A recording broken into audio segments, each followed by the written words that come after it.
ধনেপাতা কাঁচা লঙ্কা মুরগি যদি হয় তাহলে ধনেপাতা কাঁচা লঙ্কা রুই কেন নয়? রুই মাছটা নুন আর হলুদ মাখিয়ে নিয়ে সেটাকে ভেজে তুলে রেখেছি। অন্যদিকে অনেকটা ধনেপাতা, দুটো কাঁচা লঙ্কা বেটে নিয়েছি।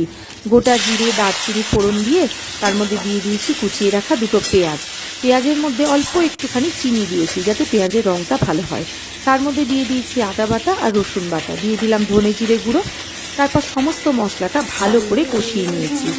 এরপর এর মধ্যে দিয়ে দিচ্ছি হলুদ গুঁড়ো, তারপর দিচ্ছি টক দই, দিয়ে সমস্ত মশলাটা কিন্তু কম আঁচে কষিয়ে নিতে হবে। দিয়ে দিচ্ছি বেটে রাখা ধনেপাতা আর কাঁচা লঙ্কা, যা এই রান্নার ইউএসপি। তারপরে ভালো করে কষিয়ে নিয়ে দিয়ে দিচ্ছি মিক্সি ধোয়া জলটা, দিয়ে দিচ্ছি স্বাদ অনুসারে লবণ আর গোলমরিচের গুঁড়ো। ব্যাস, আর কিছুই দিতে হবে না। এরপর ঝোল ফুটে উঠলে দিয়ে দেবো ভেজে রাখা রুই মাছগুলো। নামানোর আগে আপনারা চাইলে লেবুর রস দিতে পারেন, কিন্তু আমি টক দই দিয়েছিলাম বলে রান্নায় আর লেবুর রস ব্যবহার করিনি। ব্যাস, তৈরি হয়ে গেল দুর্দান্ত স্বাদের ধনেপাতা কাঁচা লঙ্কা রুই মাছ। বাড়িতে অবশ্যই একবার ট্রাই করে দেখবেন। শীতকালে কিন্তু এই ধনেপাতার স্বাদ অপূর্ব হয়। সারা বছরই এখন ধনেপাতা পাওয়া যায়, তাহলেও যে সিজনের যে সবজি, তাই না? বাড়িতে অবশ্যই একবার ট্রাই করে দেখবেন ধনেপাতা কাঁচা লঙ্কা রুই মাছ। এটা কিন্তু অন্য মাছ দিয়েও করা চলে।